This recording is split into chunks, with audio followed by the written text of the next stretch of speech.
Welcome to Up Level, Real Health, Real Talk with Dr. Jenna Blasi. I'm Dr. Jenna. I spent years crafting ways to help women thrive, and I want to help you do the same. On this podcast, we dive deep into health at every level, focusing on the mind, the body, and the spirit. This is where real conversations meet transformational wellness. We'll be talking about all the things that truly matter, from nutrition and fitness to lifestyle, mindset, and personal development. Plus, the real deal on managing stress and navigating menopause. So if you're ready to elevate your health journey with authentic, transformative insights, you're in the right place. Let's get started.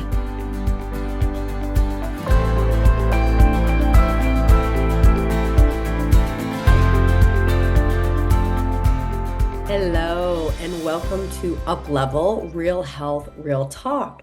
I am Dr. Jenna, and I am excited about today's session. What we are going to cover today is intention, creating calm in our lives, and really creating the best year ever. Here we are, right about to enter into a new year, and this is a time of year where so many people set resolutions, right? And we know from research, they don't last. They don't stick. I taught fitness classes for years, and the gym would be packed in January, a lot less packed in February, and by March, back to sort of square one. Have you found that in your life? And so what I really want to focus on today, encompassing a broader view of this, is vision, all right? I am shocked in many ways at how few of us have done a vision exercise. And just like if you're taking a trip and you don't set your GPS, like if you don't know where you're going, you can't set your GPS, right? And you're certainly not going to get there if you don't know where you're going. And so I want to talk today about practical steps for us to really craft intentions for our new year, to move through our life in an intentional way instead of a way where we feel like we're constantly reacting, constantly putting out fires. I often ask the question to people, are you thriving or are you surviving? Now, some of you might be in between, but is anything less than thriving okay? Do you think that it's our purpose to come into this world and just be leading a life that's meh? I hope not. And I hope if you do, I can inspire you to really understand and believe that there's something bigger that you're here for. And we all have a purpose. As I've said many times, I believe each and every one of you has a purpose. And having our health is a big part of being able to act out our purpose. But having a vision of what that looks like, what your ideal life looks like, how you want to live, is also a part of that. And so we're going to look back on our lives and we're going to look forward. So just like similar to with the GPS, we know where we're going, but to get there, to get the proper directions, we also have to know where we're starting. And one of the places that I think that many of us slip up, for lack of a better explanation, is we're really hard on ourselves in the looking back, right? We look at where we could have been better. We look at what maybe didn't go the way we wanted, and we beat ourselves up about it. So that's a pattern that maybe you set an intention in the new year that you're going to release. And so why is all of this important? And what would meaningful intentions and a meaningful goal for the new year look like versus resolutions that don't really pan out or have the strong why behind them that keeps you going? If we want to get fit or release weight, for example, but we don't really know why, like we know why because we want to fit better in our clothes, but it's not a strong why. I always say the cookie always wins, right? But when we can go deeper and actually engage the processes, for example, if a goal is I want to be lean and fit, can you enjoy the process and not just this end result that you're constantly striving for? Because when you can enjoy the process of getting stronger, of having a regular exercise routine, of eating healthy more often than you don't eat healthy, then we're always winning and we feel really good, right? And so calm, as I said in the beginning, is also really important for success. Calm and consistency. So many of us have chaos in our lives. And if when I ask the question, are you thriving or surviving? I would say the majority of people answer that. To me, I'm surviving, I'm barely surviving, I'm in the grind of life. And so there's a real importance for calm in having success, because stress, as we talked about last time, can overwhelm us, can derail the best laid plans. But calm brings clarity, brings resilience, brings creativity. When we're stressed, we can't solve problems because again, we're in that fight or flight mode. And I work with a lot of people with brain fog. Now, brain fog could be for several reasons, right? You might have mold, you might have other health concerns, but it can also just come from stress and chaos in our lives. And you're not maybe sleeping as well. And so we can't think clearly, our creativity is blocked, and our resilience really lowers. So I want to talk today about a broader vision, how we can look back and look forward and create that vision, and what are some of the steps to creating the vision. And then let's talk about strategies to help with calm in our lives, like the mindfulness practices that we sort of touched on last week when we did stress. What are some techniques? What can you do in your environment? And what are some mindset shifts that we can make? So I want 2025 to be your best year ever. Ever. I believe we should feel better every day a little bit better, every year a little bit better, every decade a little bit better. But in our culture, we believe, you hit a certain age and it's all downhill. And what is that age? I have heard 30-year-olds say, oh my gosh, it's all downhill from here. And they freak out about turning 30. I've heard 40-year-olds go, oh my gosh, I'm 40. Oh, 50. Oh, 60. And so I see 90-year-olds. I love the story of when I lived in Boulder and I would go hiking at like 10 in the morning because I was not naturally a morning person back in those days. And there would be 90-year-olds on their way down from a hike already at the top of the Flatirons. And I thought that's how I want to be when I'm 90. It doesn't have to be a downward spiral, but we're either moving towards what we want, we're either moving towards health, or we are moving away from it and away from what we want. So when you're looking at your vision, we did this exercise in one of my groups that I'm in recently, and I was very surprised at how few of my colleagues had done a vision exercise. And not only had they not done a vision exercise, but they were a little bit uncomfortable with the concept, like, oh, this is a challenging thing. And so a lot of us are completely out of touch with how we want to live. And similar to when I talked about the 4 pillars of health, and we talked about joy, and I said, make a list of things that bring you joy. And for a lot of people, they actually have no idea what brings them joy. And so this is where we just keep working on it until the ideas flow, right? Working on what brings you joy. If you've been in a relationship where you've just been trying to please that person, or maybe you're a parent and all of your focus is on just your children, and we lose sight of what actually makes us happy, what brings us joy, then we have to get back in touch with that, because it's not a very pleasant life if we don't have joy. All right. And we're not going to be serving the people around us as well if we're not joyful and we're not happy. So similarly, with a vision, it's a vision of how you want to live. And so you want to, let's say by the end of 2025, I like to start with a broader vision, like 3 to 5 years, because that helps people go bigger, right? Now, it may not take 3 to 5 years. It might take 6 months, or although you might not be thinking big enough, potentially, if it is shorter, or it could take longer, but that's not the point. The point is, what do you really want? What do you really want, and how do you want to live? When I first did the vision exercise and I was asked to go out 3 to 5 years, it really helped me download some ideas that I wasn't even aware I wanted. So that is one of the benefits with going out a little further, but we definitely want to look at 2025 as well. So ask yourself, what do I really want? And you might need to just clear your brain and start brainstorming. So what I would recommend is, I like putting on frequency music. My mentor likes to do classical music. I like high vibration frequency music. Put that on because we want to get out of our headspace. We want to get away from the ego and out of overanalyzing and overthinking, which many of you smart people out there are doing, right? And I'm guilty of this myself, and work regularly to get out of that space, because when we're connected with our higher self, when we're truly connected from that deeper place, we're going to get that inspiration where the limitations don't exist, because the limitations only exist in our head.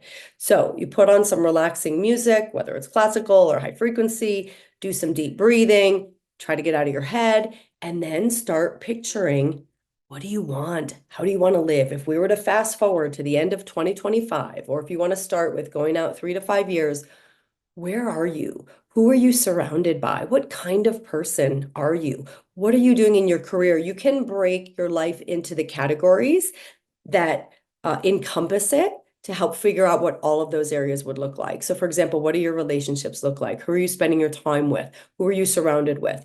What does your career look like? And maybe you don't know. Maybe you just know maybe how much you would like to be earning. If you have a really strong desire for financial freedom, for example, what does that look like for you? So you might attach a number.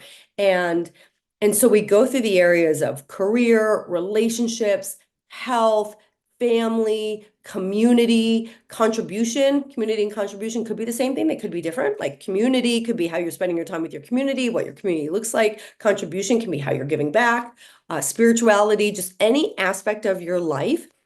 We do one of the exercises we do with members in my practice is a balance wheel. And so we go through a balance wheel of these areas of life, and most people are not balanced. And if you measure them out like spokes on a wheel, and then you connect the dots, for many people, it's not even close to a circle. It's like this area gets a lot of attention and another area gets no attention.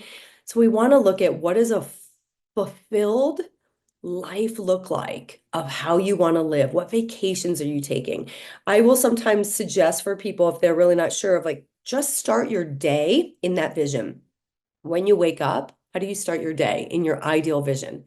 It's not like the any of you remember that Dunkin' Donuts commercial from back in the, I don't even know, the 80s, the 70s, and maybe it was just an East Coast thing. It was like, it's time to make the donuts. And this guy was just on repeat every morning. It's time to make the donuts at 6 a.m. Like, let's get out of that sort of grind and wake up with enthusiasm and joy for our day. And this starts with knowing how you want it to look. So what do you want to do? I never knew I wanted to have a garden until I was doing a vision. And in my vision, I was like drinking tea in my garden in the morning. So create a vision.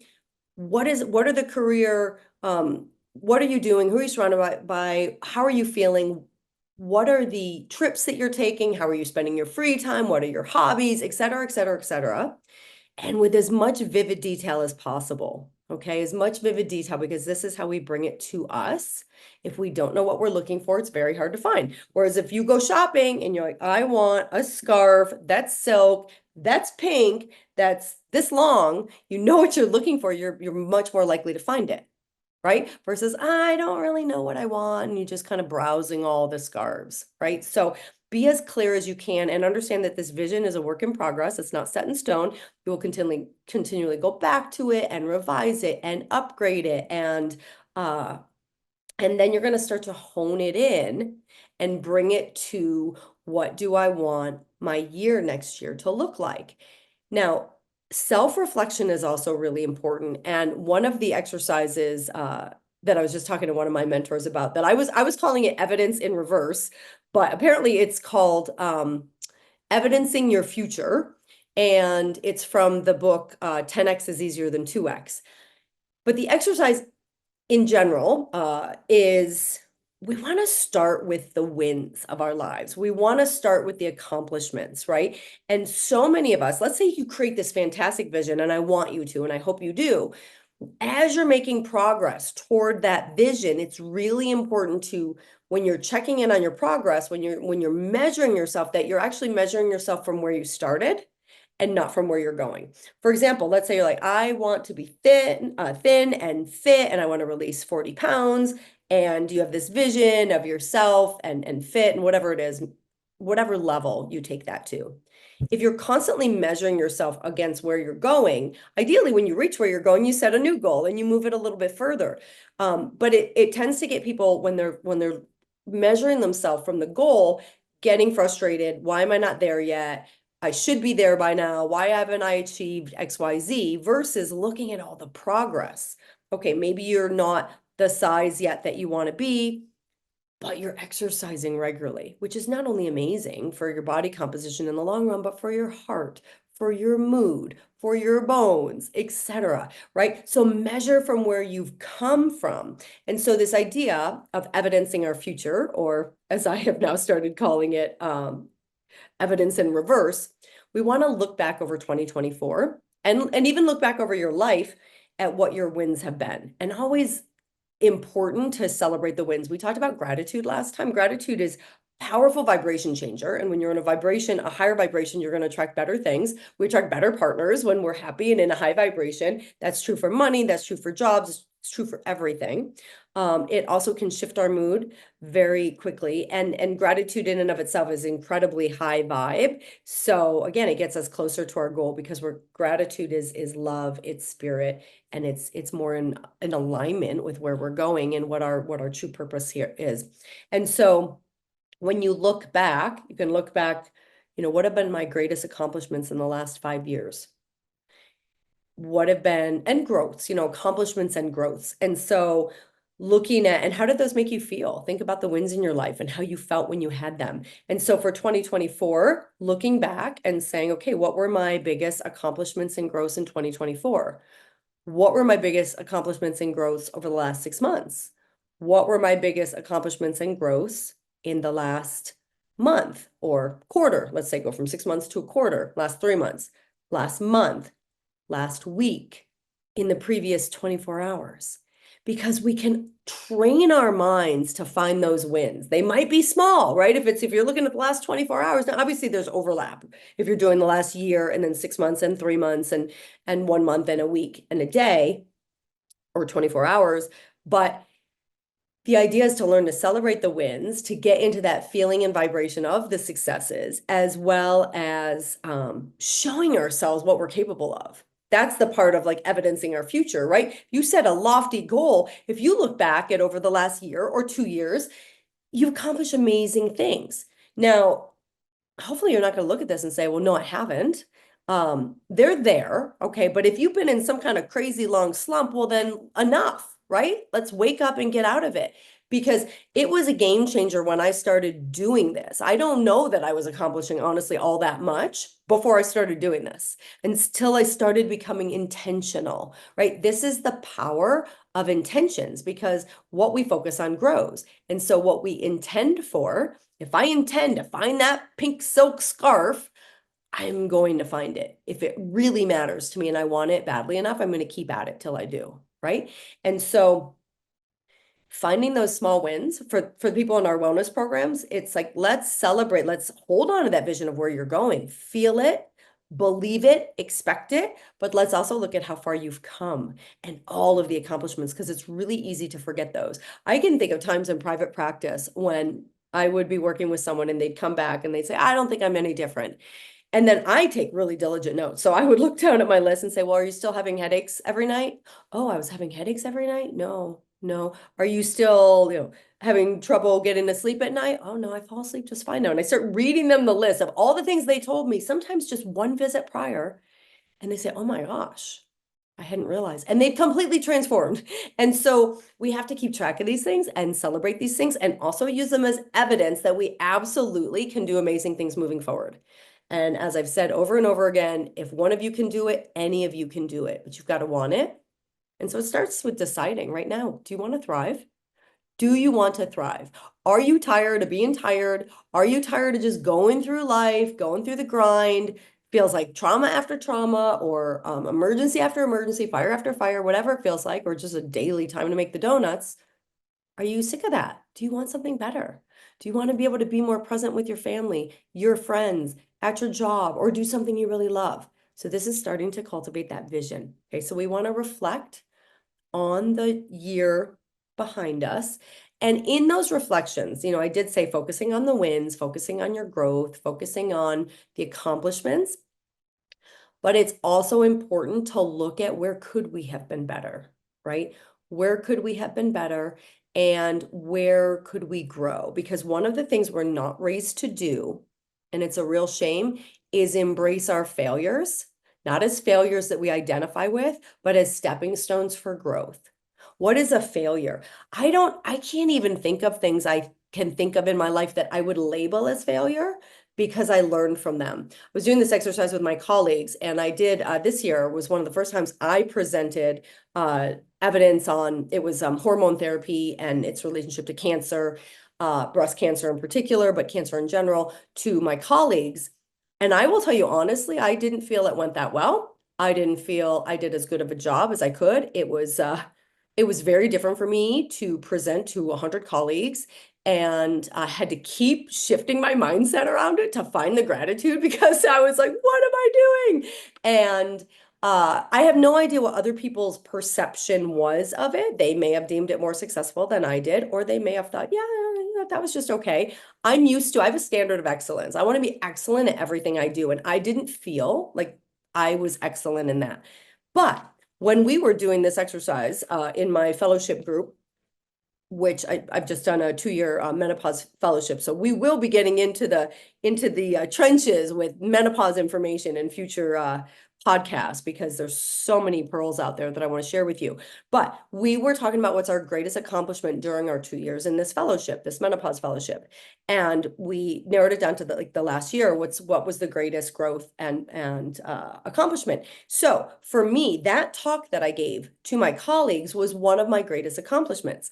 But what I told them was it wasn't the talk itself that was my greatest accomplishment. The next time I do a talk like that, it is going to be 100 times better than it was. What was the greatest accomplishment was, well, A, that I did it, but B, that I didn't beat myself up about it. I thought that was huge because I didn't feel great about it. There were some things that I wish I'd done better. There were some things that I was really clear about how I could have done better, but I didn't beat myself up. I embrace failure as a stepping stone. Next time, I'm going to be even better. Next time, I'm going to remember when I'm presenting with a partner to mute myself while she's presenting. So everything is a learning experience. Yeah, well, I won't go into that. Anyway, and so when we don't see an event in our life as an end all be all, like launching this podcast, oh my gosh, it has to be perfect. No, it's not perfect. It's not going to be perfect. Every episode will hopefully get better and better, but we've got to just do it and celebrate the wins and stop identifying with our failures. If somebody fails a math test, it doesn't mean they're a failure at math. It just means they didn't do well on that test. So what can they learn from that? How can they study differently? How can they do better the next time? And so but what we do is we internalize it. We beat ourselves up. I'm a failure. We avoid failure at all costs. That's the other thing I was going to say about this culture is we tend to want to avoid failure at all costs. Why are we so afraid of failing? Take any person that you hold in high esteem, an athlete, a musician, a successful, Olympian, entrepreneur, whomever, somebody that you really think, oh my gosh, this person has it going on, they're super successful, and they will tell you all the failures that led up to that. A great baseball player who hit the most home runs, guess what? They also struck out the most because they got up there and they went for it and they went for it and they went for it and they didn't view the failures as failures per se. They were stepping stones for the success. They were stepping stones on the way to growth. So when I say I haven't had any quote unquote failures, it's not that I haven't fallen flat on my face, but I've learned from everything. I've learned from everything and I don't have regrets about those things because they've made me who I am and they've led me to where I am. And that's true of the traumas in our life. That's true of the difficult things, which is why, uh, an intention for somebody, if they're feeling like really helpless and like they have no control, is maybe take responsibility back and say, you know what, responsibility is not a 4-letter word. It's a good thing. I know it's not a 4-letter word either way, but a lot of us think of responsibility and we think of a burden, right? But responsibility is power. Responsibility means I get to control everything in my life in terms of how I react, right? I can't control what goes on the outside, but I get to control my attitude. I get to control my thoughts. I get to control how I respond and how I react, or ideally respond to things more than react. And so taking that responsibility back once we realize everything is within us is hugely empowering and impactful. So let's get that vision pen to paper. Put the music on, clear your mind, do some breathing, and just start brainstorming your ideal life, what it looks like, and then let's decide, what do you really want for 2025? How do you want to live? Is health your main goal? And what does that look like? People tell me I want to release weight. I'm like, great. What does that look like? Why? Is it so that you fit in your clothes better? Is it so when you walk by the mirror, you don't want to cry or start beating yourself up? Is it so that you can hike to the top of the mountain and not feel like you're completely out of breath or going to pass out or can't keep up? I know people, they feel like they can't keep up with their families. They can't get up and down off the floor with their kids, with their grandkids. Like what do you want and why do you want it? And what does it look like to have it? When people say to me, oh, I want to have more energy. Great. What does that look like? If I were a fly on the wall, how would I know? Like, how would you benefit from more energy? Is that you're taking more trips on the weekend? You're working on that book that's been, sitting collecting dust for a while? Like, why do you want what you want? And what do you want it? What do you want? And so that vision helps us see how we want to live. And then we bring that down into a goal for the new year at the end of 2025. If we sat down, if we had an open call for the podcast at the end of 2025, and I said, how are you thriving? What does your life look like? What would you be telling me? What would it look like? What would it feel like? And most importantly, who would you be? Because to get to those goals, to go from if we're not fit and we're not healthy and that's not our norm, to being someone who's fit and healthy, if happiness is not our norm, to being someone who's happy, what does that look like for you? Right? If someone wants to be a public speaker and they're really insecure about public speaking, they can't just go out and play into being insecure. They've got to own, okay, as a public speaker, I'm calm, I'm confident, I'm projecting my voice, I'm not second guessing what I'm saying. And then we step into that person now. We step into that now. So I don't know if you guys can hear my cat. He's banging my door down. And I don't think there's anybody home to help me. My cat can like jump up and hit the the door handle. So anyway, you probably can't hear that, but but I can, and so I'm speaking to it just in case you can as well. Sorry about that. So now 2025, at the end of 2025, what do you want it to look like? Are you tired of being tired? Are you tired of suffering? All right. And so what does it look like? Because when you get clear on where you want to go and feel into it and who do you have to become, now we can start to break down the steps, the action steps to get there. Where you've got action steps that you set up every week and you set up every day. If you want to get super healthy, find a mentor who's there, who knows how to do that. If you have doctors that aren't listening to you, find a doctor who's open, who's going to listen to you, right? If you have feeling like you have complete chaos in your life, maybe your intention is, I'm going to have a really calm year. I'm going to learn to respond to stress differently because I know the outside will keep throwing things my way, but I can respond differently and learn to keep myself on track. And so, some strategies to bring about calm are daily mindfulness practices, guided meditation, journaling, deep breathing exercises. We can do different techniques that just help us regulate our emotions, self-compassion.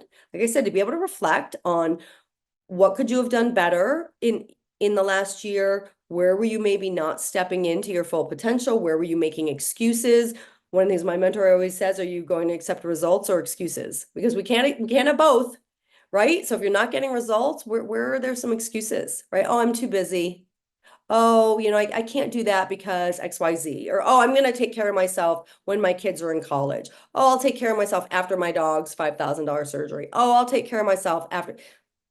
When are we going to put ourselves on the priority list and take seriously that the only time is now? The only time is now. Okay. So part of that, I bring that up, is to be able to look at that, but be neutral about it, not beating yourself up, have self-compassion and say, okay, I made a lot of excuses this year. That stops now because I want to thrive. I want to feel amazing, right? So daily mindfulness, just like daily healthy eating, daily movement, daily mindfulness, daily stress management, and then grounding exercises or self-compassion exercises or a bath every night or whatever the techniques for emotional regulation that resonate with you. And then we also have to create a calm environment, declutter our physical space. I am very affected by my physical space, and we all are. There's energy lines to us from these things. And so when the space is chaotic, we're going to feel chaotic. Bob Proctor used to talk about, if you look in someone's car and it's a mess, or you look in their house and it's a mess, you can be sure that their mind is also a mess. So decluttering our physical space. I talked about Marie Kondo a couple episodes ago, setting boundaries, right? We talked about saying no last time, incorporating calming exercises, calming rituals, lighting candles, playing soft music. A morning routine is really important. A morning routine is key. And so maybe we'll do a whole episode in the future if needed on a morning routine, but have a really solid morning routine. Successful people, they wake up early, The people that go to the gym regularly, they're usually getting up before everybody else, especially if they have families and they're getting that workout in. Now, some people do it after work, and that's fine. I know for me, I don't love exercising at the end of my day. I really want to get it done at the beginning of my day. And so I try to get it done either before my kids are up or right after they leave for school. Sometimes when they're getting ready for school, I'll work out. It depends, but getting up early, having time for that journaling, having that quiet time for you, a half an hour before your family wakes up can make a huge difference in how your whole day goes, because you can start off with intention for calm. You can start off with mindfulness, right? And have those rituals ideally in the morning and at night before bed to help our day be intentional. And then throughout the day, set intentions. If I have a quote unquote difficult conversation I have with someone, I always set an intention. It goes, well, there's light shining on us. And so set intentions throughout your day. If you go into a workout, what's your intention? You will get more out of every single thing you do if you go into it with intention. I always tell my classes, come to this class and set an intention. What do you want to get out of this? Because then you're going to hear things through that lens of where you want to go and what you're intending. Okay. And so decluttering our physical space, this is part of a calm environment, right? Setting boundaries, setting ourselves up for success, like cleaning out your kitchen, cleaning out your pantry if you want to eat healthier, making plans, and having calming rituals, whatever those may be for you. They're different for everybody.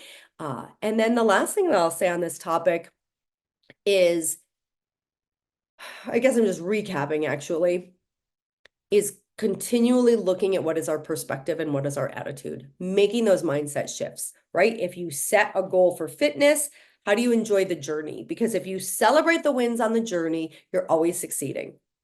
But if you start throwing in the towel because the results aren't there and the way that you think they should be, and by the time you think, then you'll keep sort of starting and stopping. So many people, oh, I lost 50 pounds and I put it back on. Then I lost it and I put it back on. Oh, I exercised for a couple months and then I stopped. Starting and stopping, starting and stopping. You're not going to get success if you're not consistent. That's why I said it's not about all or nothing. 80-20. 80% of the time you're doing the things that are in alignment with your goal, in alignment with your purpose. And if you don't know your purpose, by the way, in doing the vision, that's okay, because you're going to start with how you want to live. And that's going to help you figure out your purpose. And then there's purpose exercises out there to look at what are my passions, what am I good at, and where do those cross, right? Because if we're not passionate about it, we're not going to be good at it, or it's probably not our purpose. Where is the intersection of what you love to do, what you're really good at doing, what you're passionate about? And how can that skill set serve to serve others? And so we usually discover our purpose by doing various exercises like that. So remember, cultivate calm as a foundation for clarity and resilience. Use intention to really be specific with the coordinates of where you're going, and then trust and let go that you're going to get there if you want it and you stay focused on it. So let's decide today, 2025 is going to be the best year ever, and write out the image of who you want to be, who you have to be to get to that vision. Get that vision in your mind. You want to review it over and over. You get it on paper. I like the Think Up app. The Think Up app is great for recording affirmations, recording your vision. You listen to it over and over. You can listen to it before you go to sleep at night, because we're in the brainwave space where it goes right into the subconscious, and then our subconscious can go to work on it, and we're really putting it out strongly into the universe. And then really build the habits and the systems for a successful year ahead. 2025 can absolutely be your best year yet. So I really look forward to being on this journey with you and helping you and watching you create this next year. Let's finish the year off strong with gratefulness and calm and intention, and really set the intention as we move into the new year to release anything that doesn't serve you. What are the habits that don't serve you? What's the negative self-talk that doesn't serve you? What is the disciplines, the limiting beliefs, there's so many things that we can just let go of, right? Are you holding on to shame? Are you holding on to guilt? Are you holding on to resentment for other people? Can we just let all that go? Because it keeps us kind of stuck. It keeps us low vibration, and it's not going to be in alignment if you really create a vision that's big. All right. So action steps, work on this vision, and just enjoy it. It's not something to stress over. Just enjoy it. Let yourself go. who are you with? What does it feel like? What do the accomplishments feel like? All of those details. What do you smell? What do you hear? What do you taste? What do you see? What are you doing? And then start crafting that and record it and start listening to it over and over. And maybe journal your intentions. Um, Start setting your environment up for calm. If something really jumps out at you, like maybe you think, you know what, I've got to set my environment up for calm before I do a vision. Great, do that. Pick a step. I'm saying vision, but whatever jumped out at you today, choose that and just get to work on it. And let's make a decision right now together that 2025 is the year we are thriving together. Your journey begins now. I'm super excited to be on it with you. So thank you all so much for joining. I hope you found this really useful and you're taking these action steps seriously. You're going to go forward and craft your year, release what you need to release. And if you enjoyed this, please share it with a friend, subscribe, leave us a review. Have a wonderful, wonderful continuation of holiday. Happy New Year. And I will see you next week. Thanks again. Bye. Thank you for joining me on this episode of Up Level, Real Health, Real Talk. I hope today's conversation inspired you to take the next step in your health journey, one that nourishes not just your body, but your mind and spirit as well. Don't forget to subscribe so you never miss an episode. And if you found value in today's episode, please leave a review. Until next time, keep learning, keep growing, and keep thriving. And remember, true wellness is a journey, and you are on the right path.